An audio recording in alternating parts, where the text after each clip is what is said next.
Okay, welcome back to the First and Gold podcast. I'm your host, Sam Gold, and today, I can't believe I'm even saying this, it feels like, for the first time ever, honestly, the offseason flew by. Usually it takes forever, I'm just sitting here waiting for the season to start, but maybe it's I'm a busier guy now as I'm getting older. But here we are. As you see by the title, it's our Week 1 preview. It's crazy. I'm so excited for the season. And honestly, we just have so many games to talk about. You know, the first few weeks of the year, there's no bye weeks for any teams. So we got a full slate of 16 games. We're going to start from the Thursday night opener all the way to the Monday night game. So here we go. I'm going to give my preview and prediction for each game, how it's going to pan out. So let's just get right into it. Let's start with Ravens-Chiefs, the game that everybody is talking about. I believe I had it highest on my list when I did my top 10 games of the year back in May. I put it at my number 1. For a reason. I think the NFL made a great decision having it be the opener. Look, the obvious storylines coming into this, Chiefs dropped the banner. They just won back-to-back. They're coming back at home. They got a new high-powered offense with Xavier Worthy. I don't think Marquise Brown's going to be there. But Rashee Rice is going to be there. He has not been suspended yet. And then probably the biggest storyline, which is the Ravens. We all know in the AFC Championship game, they hosted the Chiefs, lost 17-10, and now they're coming back with a vengeance.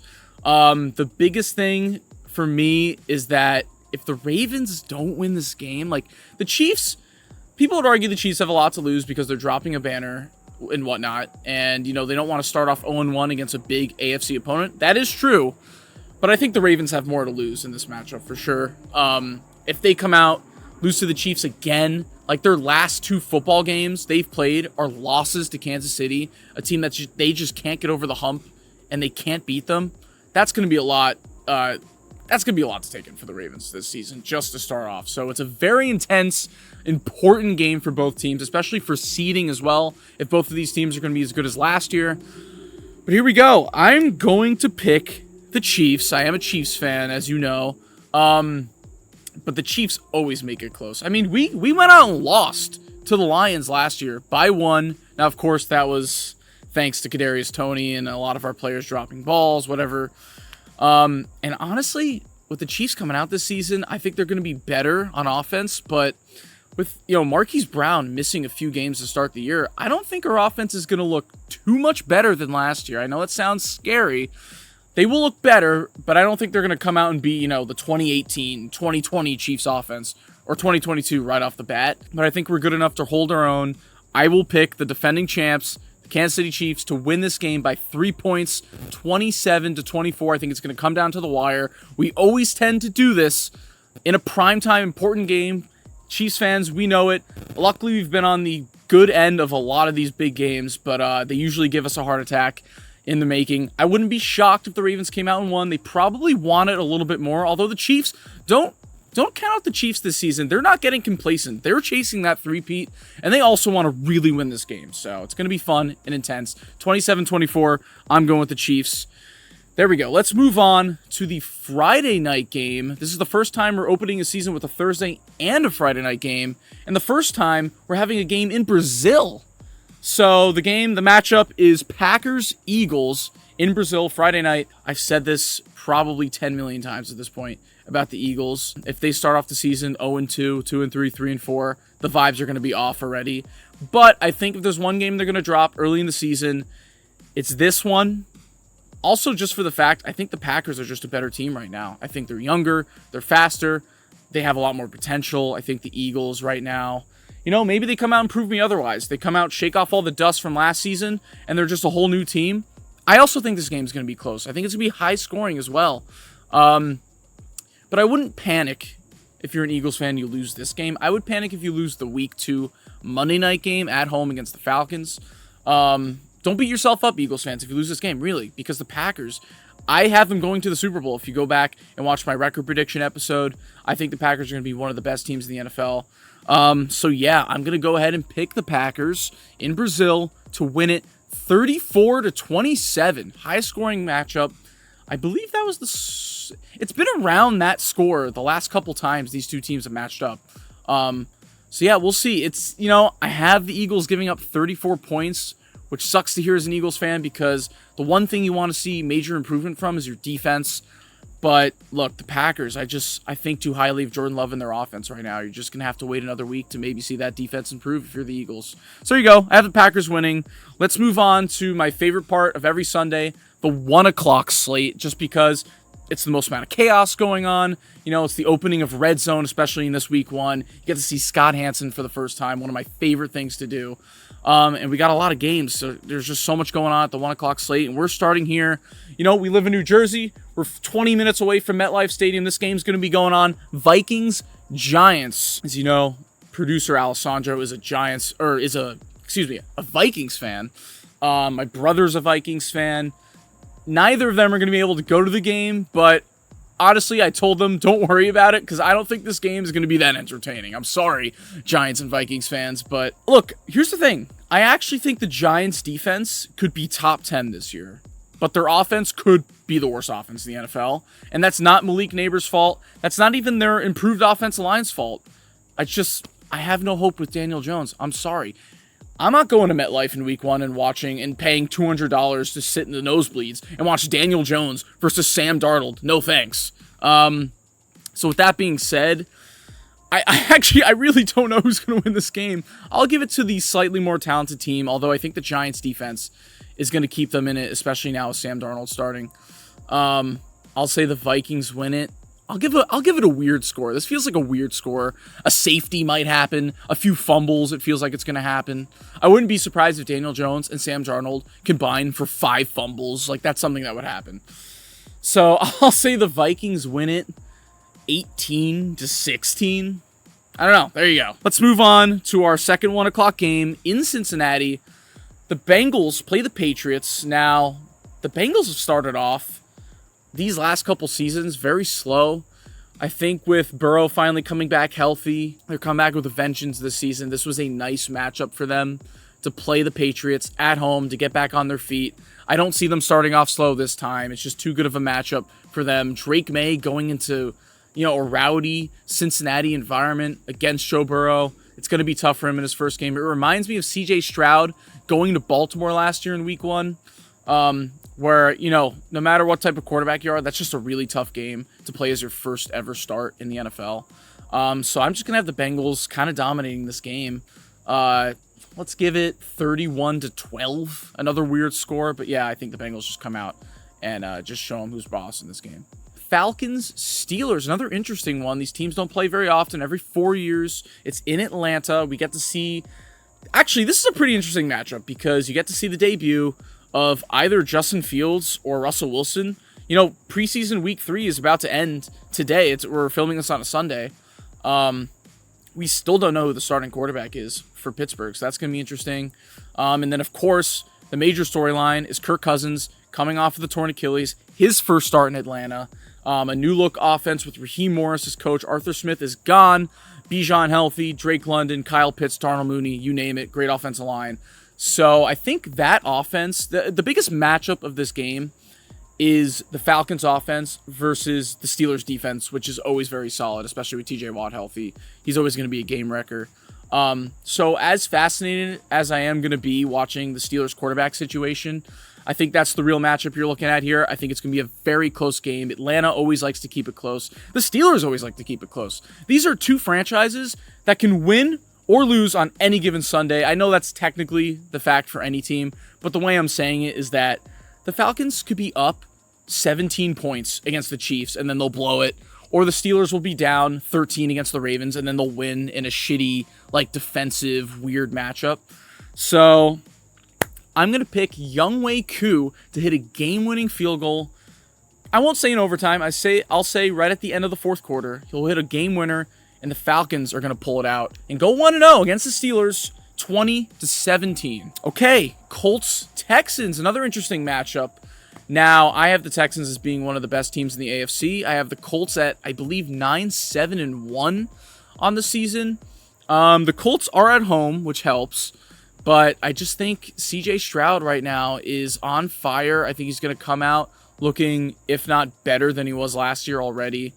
I do like the Colts, though. Very sneaky, underrated team, underrated defense, good offensive line. Jonathan Taylor's healthy. We finally get to see Anthony Richardson back. He's had his ups and downs in the preseason so far, but, it's the preseason. We'll see how he plays against the Texans. But, oh, man, I want this to be a closer game. I do think the Texans just have too much talent. I think they'll pull away right at the end of the game and win it 31-20. I'll say 31-21. There we go. Texans are going to win that game. A good divisional matchup. Very important starting off the season right there, because those could be the two teams vying for that one spot along with the Jaguars. Let's head to Buffalo, where the Cardinals are playing with the Bills. I feel like I've never seen that matchup before in Buffalo. The Cardinals are just going to look super unintimidating. I don't know. They just look weird in Buffalo. But I don't know what it is. We have a new segment. For every prediction episode we're going to have this season, we're going to have an upset alert. I'm picking it as my upset alert. The Cardinals are going to beat the Bills in Buffalo. I don't know what it is. I like Kyler Murray. I have Marvin Harrison in my fantasy team now. I'm going to keep you updated with that all season. I want him to be great. It's not that I think the Bills are going to be bad, because a lot of people, if they're picking the Bills to be worse this year, it's because of all the pieces that they lost. I actually have them as a playoff team. I think at 10-6, 11, or 10-7, 11-6, something like that. I don't know. For some reason, I could just see the Cardinals coming out and winning. I know that's a terrible... People are going to hate me for this. It's probably such a stupid prediction, because the Cardinals' defense is legit terrible, and Josh Allen is going to go out there and want to carry the team on his back. But I don't know. I'm sorry. With upset alerts, I just got to go based off my gut instinct. I don't know what it is. Let's have the Bills losing 26-23 in overtime. Let's give it an overtime game. Why not? It's going to be some wild shit happening in Buffalo in week 1. Titans-Bears now. On paper, you're like, what the hell is this matchup? This is such a stupid matchup. But it's 2024. It's going to be different this year, because we got Caleb Williams versus Will Levis. I don't know. Maybe Will Levis is a little bit better this year. But the main part, obviously, is Caleb Williams in his first NFL start ever. The revamped Bears offense. Do I even have to name all the pieces? Sure. I'll do it anyways. Keenan Allen, DJ Moore, Velus Jones has had quite a preseason. I know that's just preseason. DeAndre Swift. They just drafted Rome Odunze, Cole Kmet. So they definitely have the pieces in place for Caleb Williams to come out in his first game and win it against a team in the Titans that not a lot of people think too highly of. I think the Titans are going to be one of those 6, 7, 8 win teams. So definitely a good confidence booster for Caleb Williams to have in his first ever start at home as well. Although I'm interested to see Will Levis as well. Why not? I mean, Calvin Ridley's a new face there. Tyler Boyd's a new face there. I think Levis is one of those guys where you're just going to see him air it out a few times a game, and it's going to be a lot of fun, and then he's going to throw a few picks. So, I'm just going to pick the team that's more talented, even though the Bears as a collective right now are inexperienced. But I think this is a good matchup for Caleb Williams in his first week. I'll take the Bears winning this 24-17. All right, Dolphins, Jaguars in Miami. It's going to be a hot one. I'm sure the Dolphins are going to do what they always do for pretty much every game in Miami. It's where they're all whites. I hate it. I hate that they never utilize their aqua uniforms. They wear their throwbacks once or twice a year, and then you see their other aquas like once. So I'm sure it's going to be an ugly, it's going to be weird. It's going to be like the Jags wearing teal with white, and then the Dolphins going all white. I don't know why I'm fixated on the uniform matchup, but that's what I'm picturing right now. It's gross. But let's get to the real crux of it. Tyreek Hill's still healthy. Jalen Waddle's healthy. Tua just got paid. I like the Jaguars, but not enough to go into Miami and beat them in week 1. I think it's going to be a shootout, though. I like these two quarterbacks matching up, even though I kind of ragged on them a little bit in our last video saying they got overpaid. But I think it's a good matchup with two average defenses. I want Tyreek Hill to go out there and just put up 3 touchdowns. He's on my fantasy team. So let's say the Dolphins win this game 33-27. There you go. Okay, we just ended our week 1 predictions episode, and we totally forgot about Saints-Panthers. That's how irrelevant those two teams are already going into the season. So here's my quick prediction. I'm so sorry I forgot it, Saints and Panthers fans. But yeah, screw it. I'll pick the Saints to win it 20-13. There you go. Okay, we move on to the 4 o'clock games. We got a few of these here. We go to Seattle, where they take on Denver. I believe it's the 3rd time. The last 3 times these teams have played each other in the regular season, it's been in week 1 for some reason. This happened 2 years ago. This was the Geno Smith, I'm not writing back. Or they wrote me off. I ain't writing back. That was the quote. And then Russell Wilson going into Seattle as well. This time it's a little bit different. It's Bo Nix versus Geno Smith. Look, Bo Nix got named the starter, rightfully so. He looked pretty solid in the preseason. But I don't know. I just don't think Denver has enough talent to go into a rowdy environment like Seattle and win it in his first ever start. That would be pretty surprising. That would be a good upset alert right there, but I already used mine. So yeah, I'll just say, it's funny. I think it's been 17-16 a bunch of these times with these Broncos early game seasons the last couple years. So screw it. I'll make it close. I'll make Bo Nix feel a little bit better about losing this one. Sure, 17-16 Seattle wins this. Chargers Raiders. I haven't really thought about this matchup too often now. I have the Raiders making the playoffs at 10-7. Chargers, obviously, the big storyline is, will Justin Herbert be healthy enough to start in week 1? I think if the answer is yes, the Chargers win it. If the answer is no, the Raiders win it. So it's tough.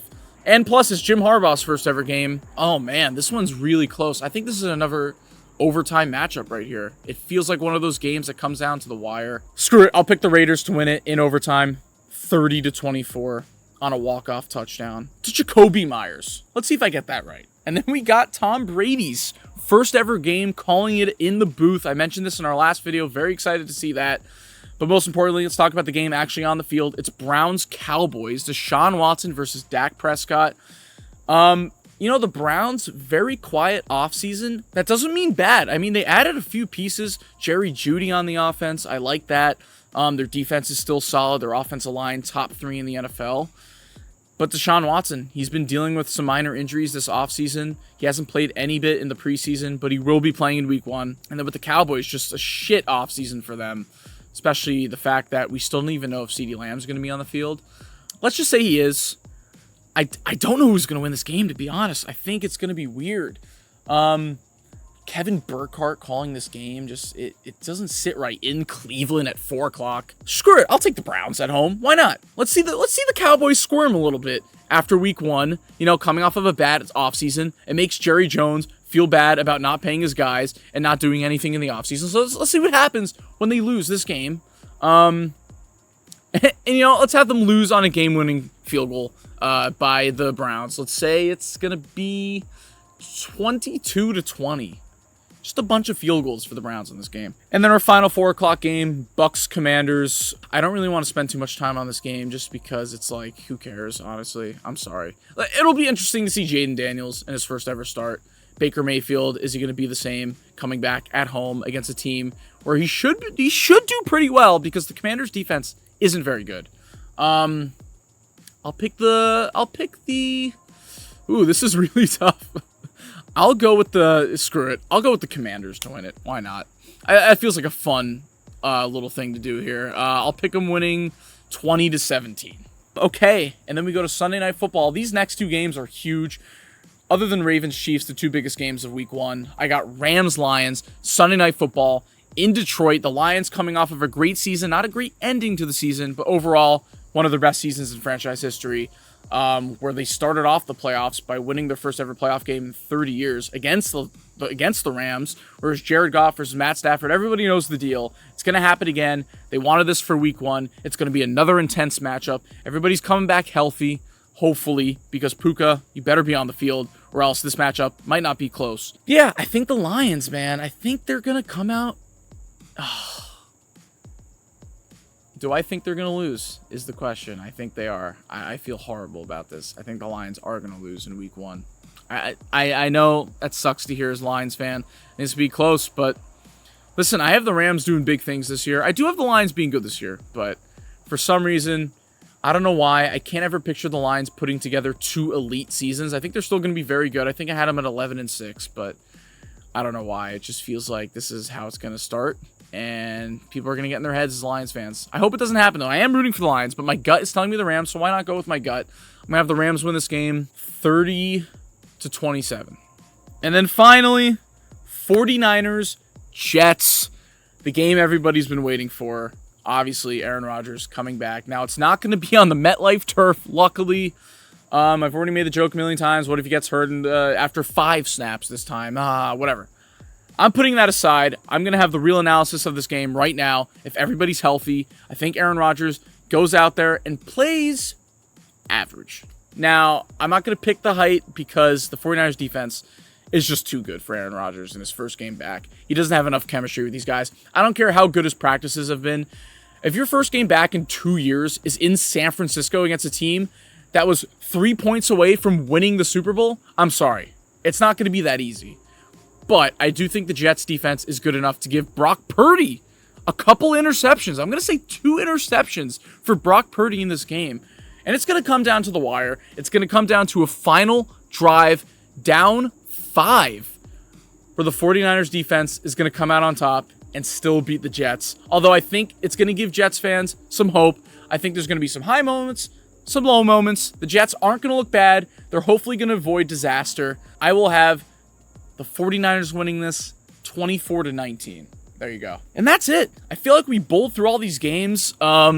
And I hope it doesn't go by that quick on Thursday, Sunday, and Monday because I'm very excited for the start of the season. But yeah, that's kind of how our schedule is going to work once the season starts. We'll have our recap, during the week after, Sunday happens.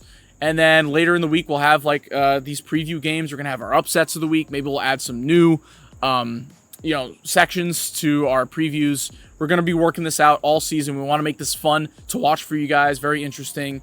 It's one of my favorite things to do is come out and predict. We'll definitely make, a graphic and we'll put it on social media just to remind you guys what I chose and keep updated on what games I got incorrect or correct for the week. So yeah, that's kind of how it's going to go for these next few months. I can't believe the season's starting in less than 2 weeks. I'm excited. And a quick shout out. We have a very special video. I'm not gonna spoil it, but on September 5th, the opener, let's just say Alessandro and I kind of got into the music sphere a little bit. So just keep on a lookout for that. We're going to be posting that probably early that day on Thursday, September 5th. So just keep an eye out for that. But, if you guys want to follow us at First and Gold Pod on TikTok and Instagram. We might be opening a Twitter as well right before the season starts. That might be a lot of fun. Live tweet during games. But yeah, like and subscribe. Please comment down below. We love interacting with you guys. We say this every time. We love it. Thank you for watching, and we'll see you guys next week for another video. Goodbye.